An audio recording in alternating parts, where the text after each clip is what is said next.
बहुत समय पहले अरब देश के एक रेगिस्तानी नगर में एक गरीब लकड़हारा रहता था जिसका नाम था अली बाबा।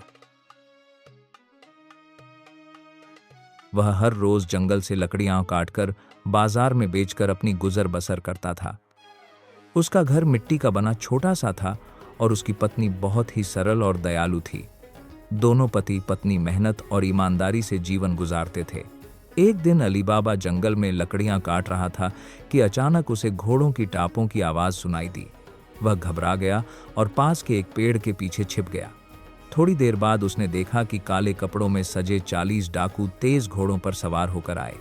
उनके सरदार के चेहरे पर गहरी तलवार का निशान था और उसकी आंखों में खतरनाक चमक थी। डाकू एक बड़ी चट्टान के सामने रुके। उनका सरदार ऊंची आवाज़ में बोला, खुल जा सिमसिम। और देखते ही देखते वह चट्टान दरवाजे की तरह खुल गई।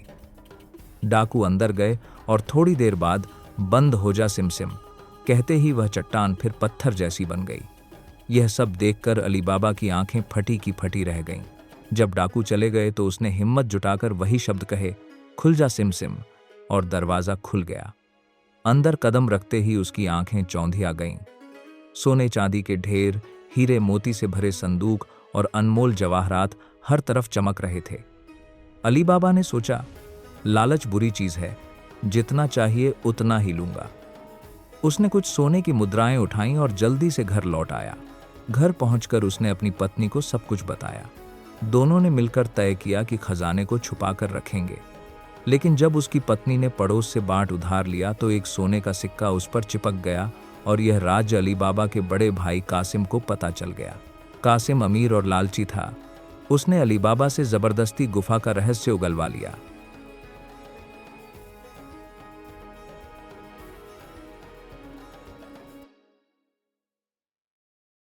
अगले ही दिन वह गधों के जत्थे और खाली बोरों के साथ गुफा पहुंचा। खुल जा सिमसिम कहते ही दरवाजा खुल गया और वह अंदर चला गया। खजाने के ढेर देखकर उसकी आंखें लालच से चमक उठीं।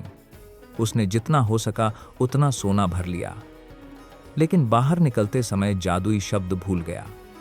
वह घबराकर बार बार अलग अलग शब्द बोलता रहा, मगर दरवाजा नहीं खुला। उसी समय डाकू लौट आए। उन्होंने कासिम को वहीं पकड़ लिया।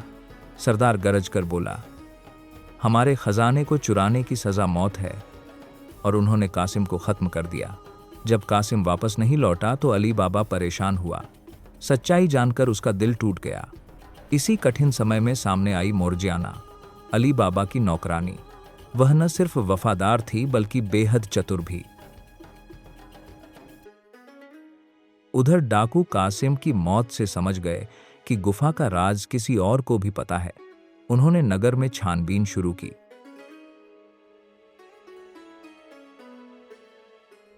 एक चोर ने रात को अली बाबा के घर पर निशान बना दिया ताकि अगली बार पहचान सके। लेकिन मोरजियाना ने वह निशान देख लिया और चालाकी से बाकी सभी घरों पर भी वैसा ही निशान बना दिया। जब डाकू लौटे तो सभी घरों पर निशान देखकर वे उलझ गए और उनकी योजना नाकाम हो गई। कुछ समय बाद डाकू सरदार ने व्यापारी का भेष धरा और बड़े बड़े तेल के मटके लेकर अली बाबा के घर पहुंचा। मटकों में तेल नहीं, बल्कि उनमें छिपे थे 40 चोर। अली बाबा ने उन्हें मेहमान समझकर घर में जगह दी। रात गहरी हुई तो मोरजियाना को कुछ अजीब लगा। उसने एक मटके के पास जाकर कान लगाया तो भीतर से हल्की सी फुसफुसाहट सुनाई दी। उसकी समझ में आ गया कि यह कोई साजिश है। बिना देर किए उसने उबलता हुआ तेल मटकों में डालना शुरू कर दिया। एक एक करके सारे चोर वहीं खत्म हो गए। जब सरदार भीतर आया तो उसने अपने साथियों को मरा पाया। वह गुस्से और हैरत से कांप उठा। तभी अली बाबा को पूरी बात मालूम हुई। वह मोरजियाना की ओर कृतज्ञता से देखता रह गया। उसने कहा, आज तुमने मेरी जान, मेरा घर और मेरा परिवार सब बचा लिया, मोरजियाना। और इस तरह अली बाबा और उसका परिवार सुरक्षित रहा। कासिम का लालच उसे बर्बाद कर गया, जबकि अली बाबा की ईमानदारी और मोरजियाना की चतुराई ने उन्हें हमेशा के लिए अमर बना दिया।